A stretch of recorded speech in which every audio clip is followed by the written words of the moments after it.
Many real estate owners believe that increasing income means buying more properties, but sometimes a smarter move isn't expansion, it's rethinking how one property is used. As housing affordability challenges grow, new ownership strategies are emerging that can strengthen both financial performance and community stability. Could a different rental structure turn a single property into both a stronger income asset and a meaningful community solution? Hey, we're going to answer that question today.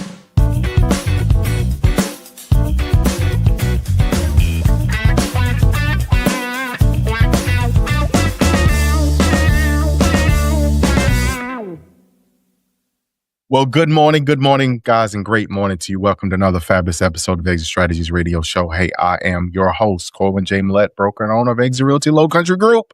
I got it all out today here in beautiful North Charleston, South Carolina. If this is your first time listening to this show, you, sir, or ma'am, are in for a treat because our mission here is very simple, very simple.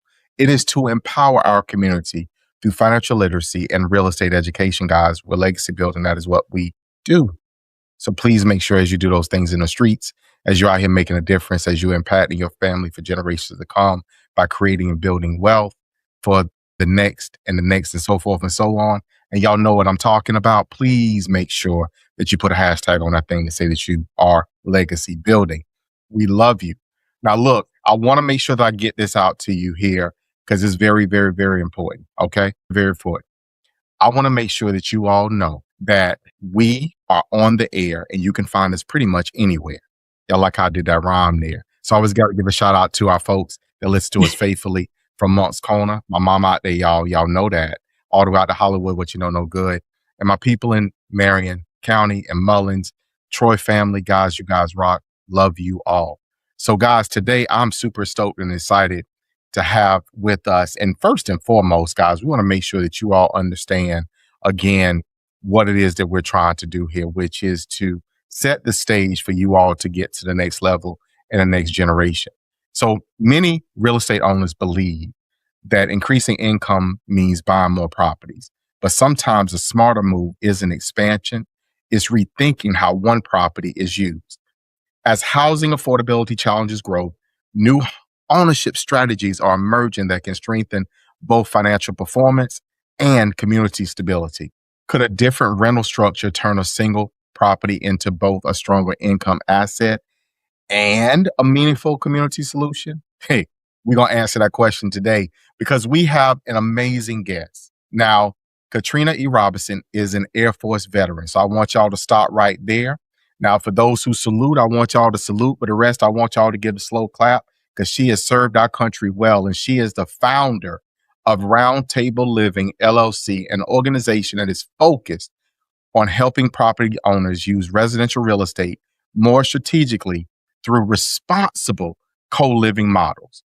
Through our coaching program, Group Home on Autopilot, I love that title, she teaches investors how to increase cash flow by renting individual rooms instead of leasing entire homes to a single tenant, while still maintaining strong operational standards and positive neighborhood impact.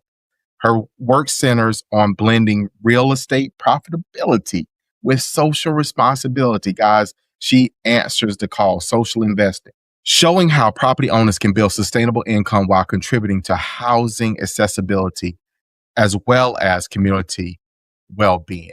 So if y'all would please welcome Katrina E. to the show. Katrina, how are you? What an introduction. I'm great. Thank you. That is amazing. I'm sitting here just listening like, whoa, she did that. Look here, just so you know, I am always available to give an intro. Please reach out. Let me know. I'll be glad to do one for you. I need to have you. Oh my, everywhere I go, I need to have Corwyn introduce me. So Katrina, look, I've been on this thing, peanut butter and jelly. So look here, I done put the peanut butter down and I put it down thick. So I need you to bring this jelly and make this sandwich sweet and tell these folks what it is that you do. So if you don't mind, let's do that. Sure. So I founded Roundtable Living, which is a real estate company that provides affordable housing to multiple demographics of people. So we provide affordable housing to people who are just escaping homelessness, people who are re-entry, so used to be incarcerated, students, veterans. We provide affordable housing to a lot of different vulnerable populations of people so they can rent a bed in a room, like either a shared room or a private room. So it's like I take one residential house and now I have multiple doors within that one residential house. And it not only benefits me because now I'm making more money on that property. I'm making actually 10 times as much money on that property as I would if I was renting it out as a single family home. So I'm making 10 times as much, but I'm also providing affordable housing to people. Because if you take a room in a house and you charge $850 a month, that's affordable for that person. Or you put 2 beds in that room and say, we're going to charge $600. So now that's $1,200 for me for that one bedroom. But that person is getting a safe, clean residential house to live in. They do have a roommate, but that $600 is all inclusive. It includes water, electricity, gas, and internet. So that's how I structure my properties. So I want to jump in. A lot of the investing models that we talk about, I mean, we talk about everything on the show from residential to through commercial, multifamily down to, mom and pop, single family, if you will. So before investors focus on acquiring more units, many obviously should rethink how their existing properties generate income. So I'm going to ask you this question here, which is, do you have an opinion about this as to why traditional single family tenant rentals may be underperforming or be an underperforming asset? Well, it's not that I don't think it's that it's underperforming. I just think that the traditional rental model, you're happy with. I used to do that. I used to do traditional rentals where I was happy with making $200 a month above and beyond my expenses. So I have a property. Let's say I'm renting it out to a family or to a person for $2,000 a month. Let's say my mortgage is $1,800. So I'm pocketing my $200 a month. I'm happy. I have somebody who's paying off my mortgage for me. That's wonderful. Mm-hmm. So I'm happy with that. But once I was introduced to this model, to the independent living model, where I'm not providing any services, because that's the thing. A lot of people think either traditional rental or assisted living. They forget the one in the middle, which is where I am. I live in that independent living where I'm not providing any services whatsoever. So it's really co-living. I call it group home because prior to 2025, Texas in 2025 actually defined legally group home. And a legal definition of a group home, you're providing some kind of personal service like meals. I'm not providing any meals or any kind of medication management or reminder, anything like that. So in the middle of between traditional and the assisted living, you have the independent living where it's just people that need affordable housing, basically single people that need affordable housing. And so a lot of people are just not aware of this model because, like I said, you can make 10 times as much. Let's say I take, and I don't want to do public math, but let's say I take that same house that I was renting out for $2,000 a month. And now I put 2 beds in each of those rooms. So that's 8 beds. Let's say it's a 4-bedroom house. So beds times $600. You're making 10 times as much money when you do it that way. That's awesome. So how do you manage to structure these co-living? What does that look like? How do you manage to do that? Well, as far as like the setup of the property itself. Yes. So I actually packaged up all of my knowledge from my 6 years of running. I have 3 group homes in San Antonio, Texas. And I actually live in Los Angeles, California. So I know a lot of group home owners and operators who live in the same city as their homes and they go over to the house and they're always checking on the house and being over there. And I didn't want that type of life. I wanted to have a part-time real estate gig that would bring me more money. I want to maximize my profits, but minimize the time that I'm spending. I opened these homes in Texas and I documented, I'm prior military. I documented every single thing that I did to open up these homes, and not only open them, but open them and run them from afar. So I have a lot of standard operating procedures in place and different efficiencies in my tech stack and all of that. So I actually packaged it up, and that's what I now teach other people. I coach other people on how to do the same thing. There are a lot of coaches out there that'll teach you how to open your group home. And if their issue that pops up, their answer is go to the house. That's the difference between me, my program, and the other programs that are out there. That is not the answer, to go to the house, because I would have to catch a flight. At the heart of today's conversation is the idea that housing can change lives. Before we jump back in, let's hear from our friends at Country Boy Homes, helping families take the next step toward home ownership and building a brighter future. Do you remember your grandma's front porch? You know, that spot where stories were told, kisses were stolen, and sweet tea was always being sipped. Now imagine giving your family a place to make those same memories, but in a brand new, energy efficient, and home that was built just for you. At Country Boy Homes, we help folks just like you find that forever feeling. Whether it's your first home, your next home, or we're done with rent forever, like seriously home. We specialize in affordable and durable manufactured and modular homes, the kind that make room for muddy boots, big dreams, and second helpings. Come see what coming home really feels like. Call 843-574-8979 today. Country Boy Homes, built to last, priced for you.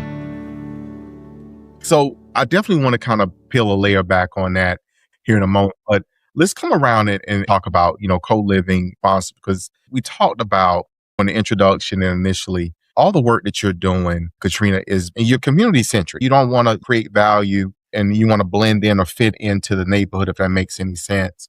So as a response to affordability, let's talk about what does renting room by room do as far as increasing availability of housing in communities? Absolutely. So I reach out to caseworkers and social workers, even local churches, anybody and everybody who's aware of people that need a place to live. Also, homeless shelters. A lot of people think that homeless people don't have income, but actually, a lot of homeless people do have income. They have SSI or SSDI. It's just not enough money for them to get their own place. Mm-hmm. Example, a lot of my residents in my first home receive $943 a month. That's what they get, $943. Now, if you're getting $943, you can't get an apartment that's $900 because you also need to pay for utilities and food.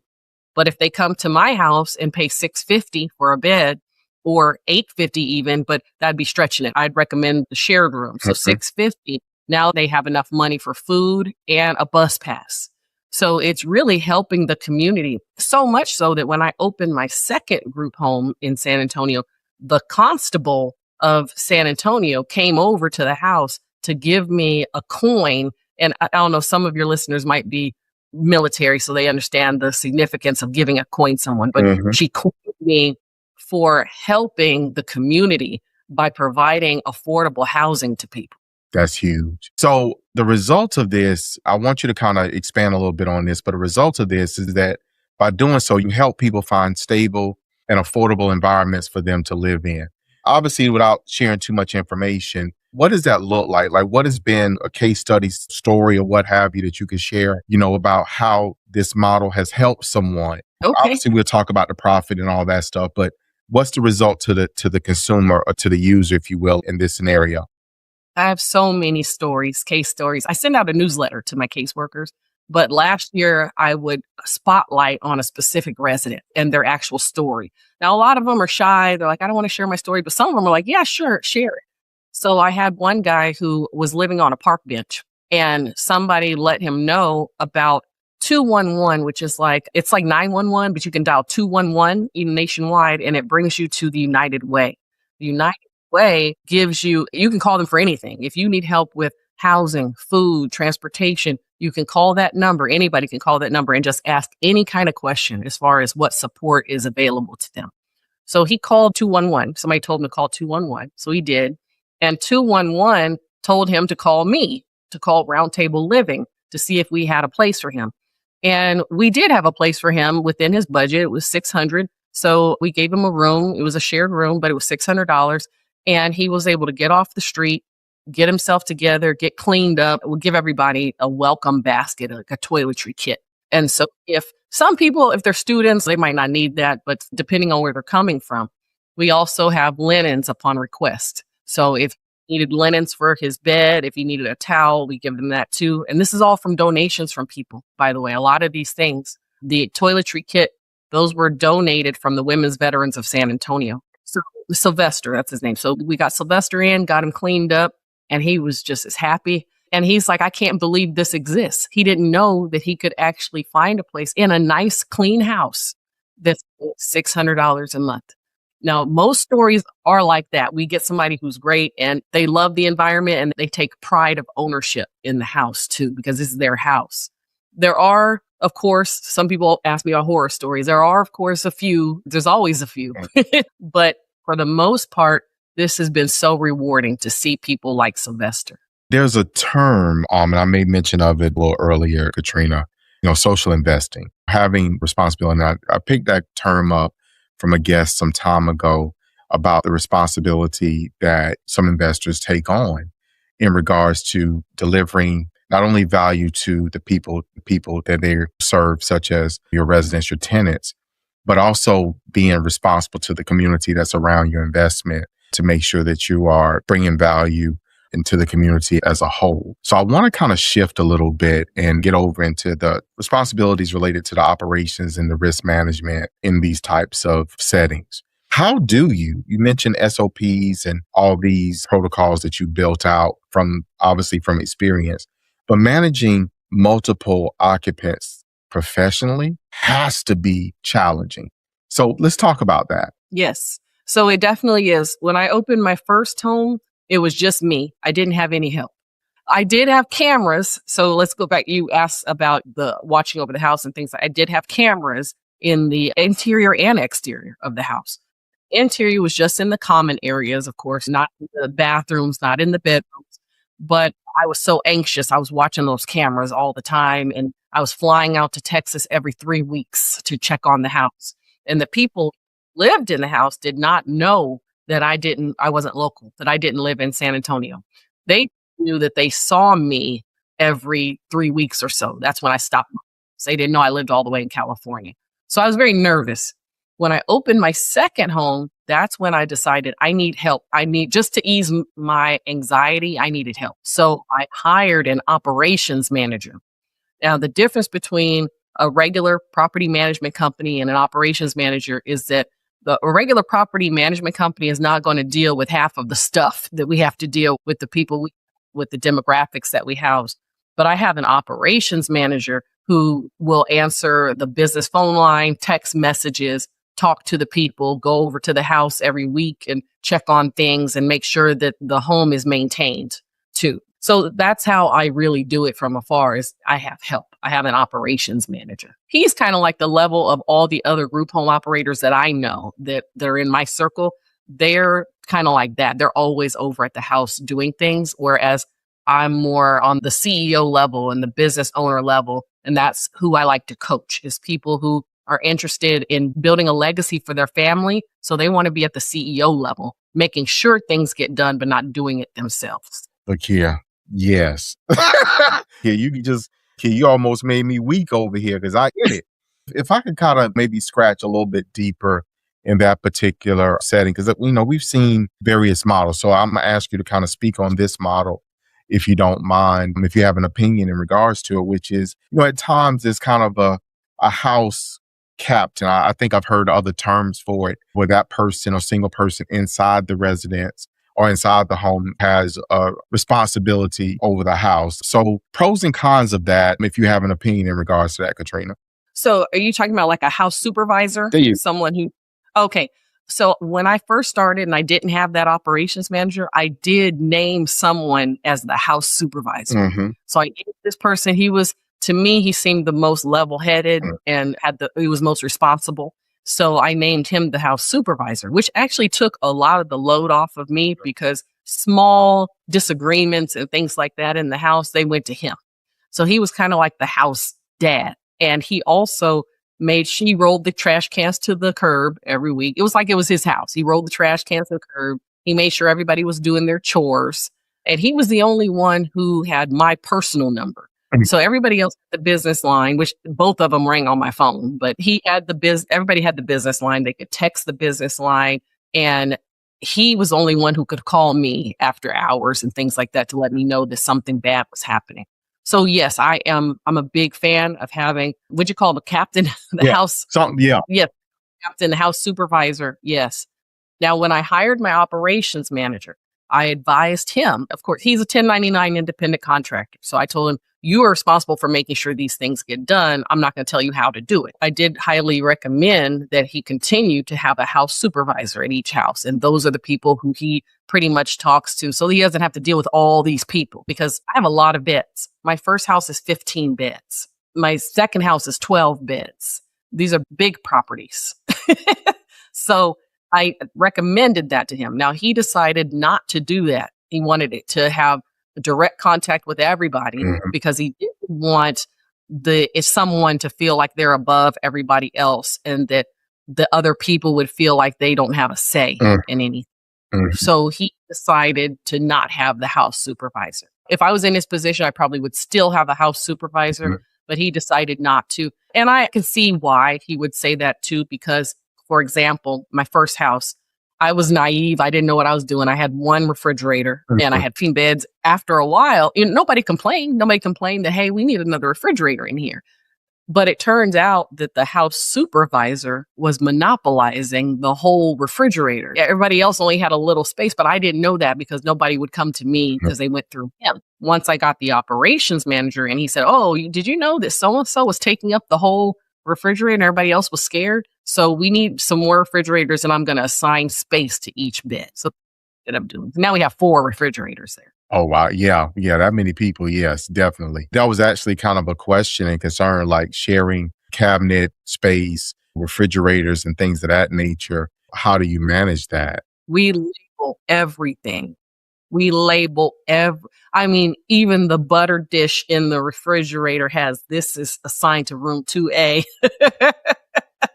We label everything. That is priceless, but it is also necessary.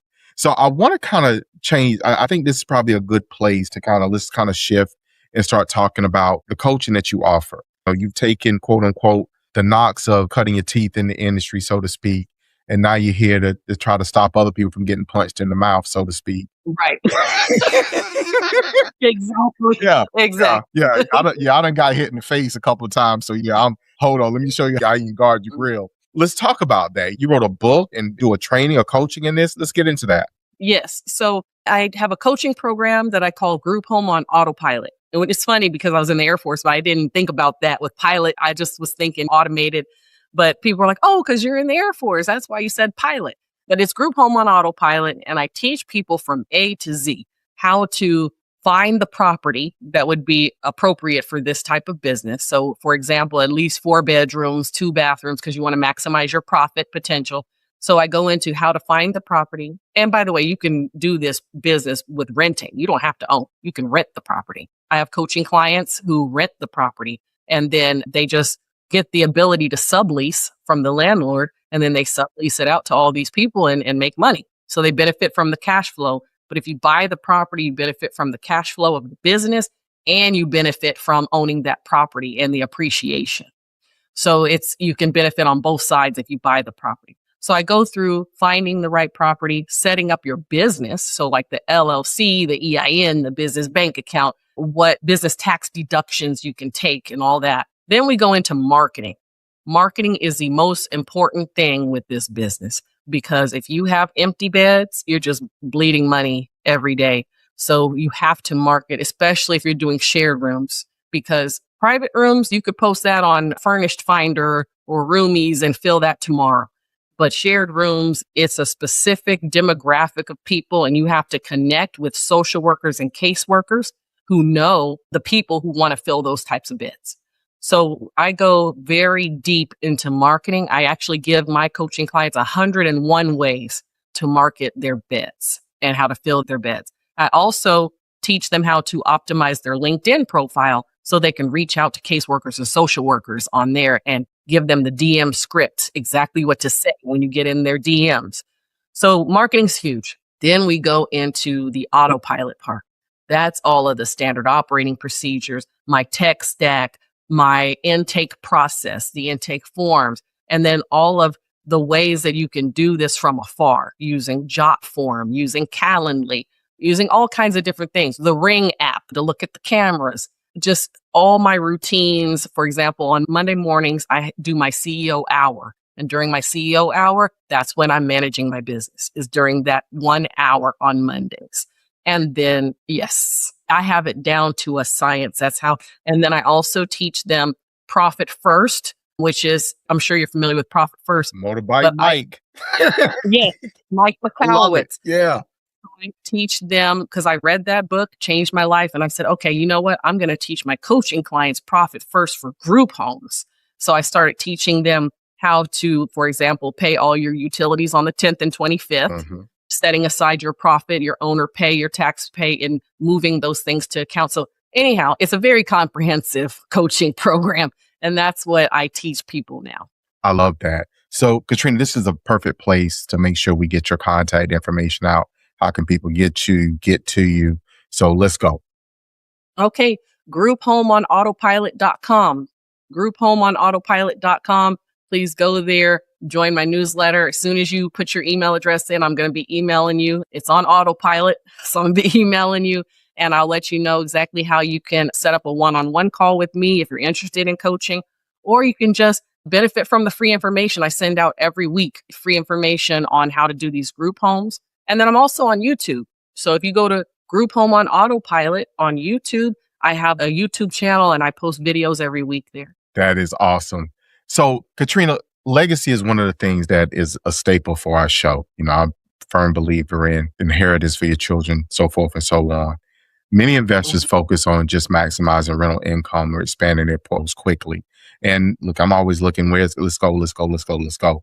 But how does adopting responsible co-living strategies and community-focused ownership change the way someone builds real estate wealth that supports both long-term financial stability as well as has a positive neighborhood impact? Oh, that was a good question. I want to break it up in a couple. So as far as you made me remember something about the neighborhood impact. So one of the things that I don't want my group homes to be something that the neighborhood looks down on. I want my group homes to be something that the neighborhood welcomes. So for example, my very first house, it needed some renovations, a lot of renovations.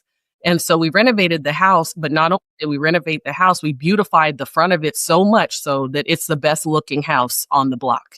And so the neighborhood loves my home. And then the other thing is I don't allow anyone to loiter in front of the house. So no smoking in front of the house, no hanging out in front of the house. You can hang out in the back of the house because I've got people with mild mental disabilities. I have people who are re-entry from prison, and I don't want people who the rest of the neighbors might deem scary looking to be hanging out in front of the house. So they all hang out in the back of the house. Now, as far as legacy building, when I first started this journey, I was single.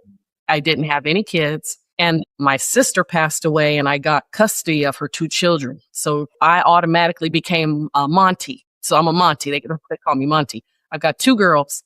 And then throughout this journey, I got married. He has 4. So now we have 6 children. So I've been thinking a lot more about legacy now. I was always into real estate since I first used my VA loan back when I was 21. I've always been into real estate, but it was always for me. It was just like playing a chess game. But now I've been thinking a lot more about legacy. And the thing is with these group homes, it's as if I'm taking that one property that has the 15 beds. It's like I'm passing down 15 doors. It's passing down one house because I've documented all of the processes. I can take that and give that to my daughters. And I have given them a business and 15 doors now. If they want to change it back to a single family rental, that's fine. That's on them. But if they want to take advantage of what I've already established, they can take what I've already established and they can continue to work this business and keep the network that I've built up. They can continue to work that. And so they've got 28 doors now. With the number of beds that I have, I'm passing down a legacy of 28 doors to my daughters. That is incredible. Kudos to you. That's awesome. That's what it is, right? So Katrina, we've quickly gotten to the end of today's show. So I want to thank you for taking, time out of your busy schedule to be on. But I'm loving the fact that you got your CEO out. I'm going to start playing around with that myself. I love that. That's my own personal takeaway. But for our listeners, guys, I want to give you the actionable steps, the takeaways for you. Number 1, evaluate whether your current property strategy is maximizing both income potential as well as housing value. Second, consider real estate models that balance cash flow growth with social responsibility. That's huge. That's huge. Build structured operational systems before scaling innovative rental strategies. That's what it is, guys. So in closing, in real estate, true legacy isn't measured only by the properties that you own. It is defined by how your ownership decisions shape both financial outcomes as well as the communities around you. That's what this thing here is about. So guys, look, thank y'all for listening. Thank y'all for tuning in. Y'all know how I feel. You know what I say. You always put the two of those things together, and I give it to you this way, which is to tell you that I love you, and we're going to see you guys out there in those streets.